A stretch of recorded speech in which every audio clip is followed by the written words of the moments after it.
ഉറപ്പാണ് ഇത്. ഇസ്രായേൽ പലസ്തീനിൽ ചെയ്തു കൂട്ടുന്ന നിരപരാധി കുരുതി പോലെ ആവില്ല കാര്യങ്ങൾ എന്ന കാര്യം ഇതിനോടകം ഉറപ്പാണ്. ഈ പറയുന്ന എൻഡോ മാത്രമല്ല, ഡേവിഡ് സ്ലിംഗ്ദറി സംവിധാനങ്ങളുണ്ട്. ആരോ ഈ പറയുന്ന എല്ലാ കവച സംവിധാനങ്ങളെയും ഭേദിച്ചുകൊണ്ട് ഹൈപ്പർസോണിക് മിസൈൽ അടക്കം ഹൈഫയിൽ വീഴുന്ന ദൃശ്യങ്ങളൊക്കെ വരുന്നുണ്ട്. ഇസ്രായേൽ അത് സ്ഥിരീകരിക്കുന്നുണ്ടല്ലോ. അപ്പോൾ ഇസ്രായേലും ഇറാനും ആ മേഖലയിലെ തുല്യ ശക്തികളാണ്.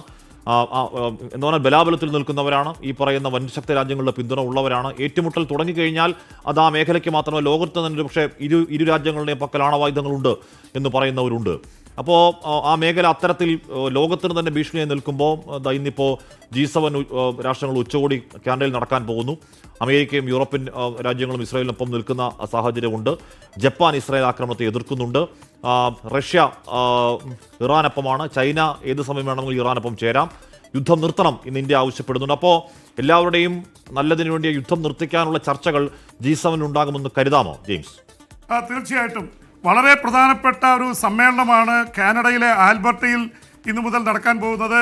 ഒരുപക്ഷെ ഇന്ത്യയെ സംബന്ധിച്ചിടത്തോളം വളരെ പ്രധാനപ്പെട്ടതാണ്. ഇന്ത്യയും കാനഡയും തമ്മിലുള്ള വലിയ ഒരു വഴക്കും ഫൈറ്റും പരസ്പരം പുറത്താക്കലൊക്കെ നടന്നതിന് ശേഷം പുതിയ പ്രധാനമന്ത്രി കാനഡയിൽ വന്നു.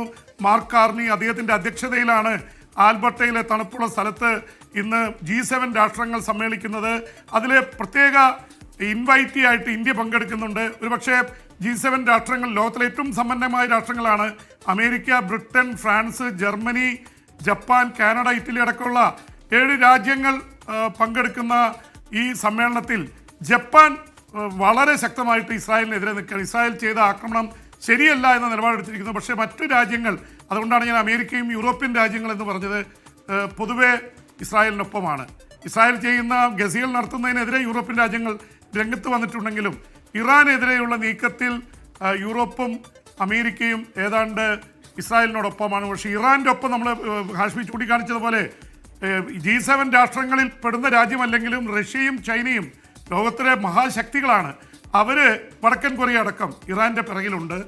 പ്രത്യേകിച്ച് റഷ്യൻ പ്രസിഡന്റ് വ്ളാഡിമിർ പുടിൻ തന്നെ ഈ ഇസ്രായേൽ ആക്രമണത്തിനെതിരെ അതിശക്തമായിട്ട് ഡൊണാൾഡ് ട്രംപുമായിട്ടുള്ള ഫോൺ സംഭാഷണത്തിൽ തുറന്നു പറഞ്ഞു കഴിഞ്ഞു.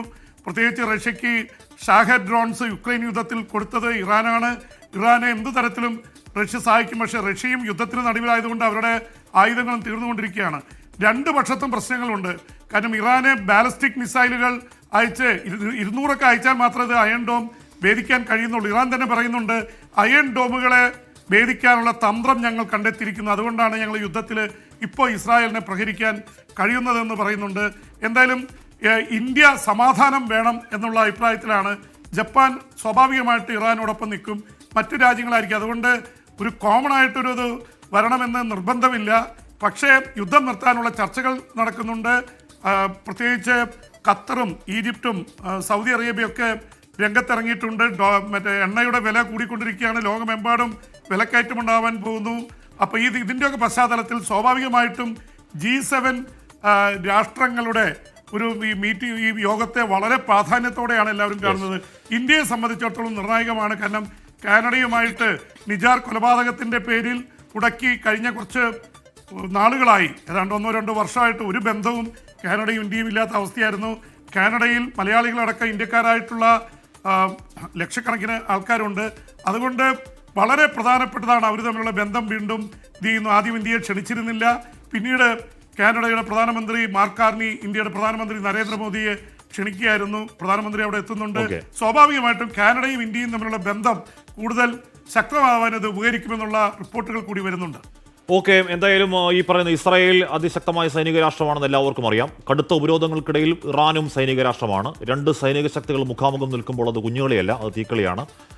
ഏറ്റുമുട്ടൽ ഉണ്ടാവുകയാണെങ്കിൽ, രാഷ്ട്രങ്ങൾ പക്ഷം ചേരുകയാണെങ്കിൽ അത് ഉണ്ടാവാൻ പോകുന്നത് പരമനാശം, വിനാശം, ഡൂംസ്ഡേ എന്നൊക്കെ പറയുന്നതാകും. ഒന്നും സംഭവിക്കാതിരിക്കട്ടെ.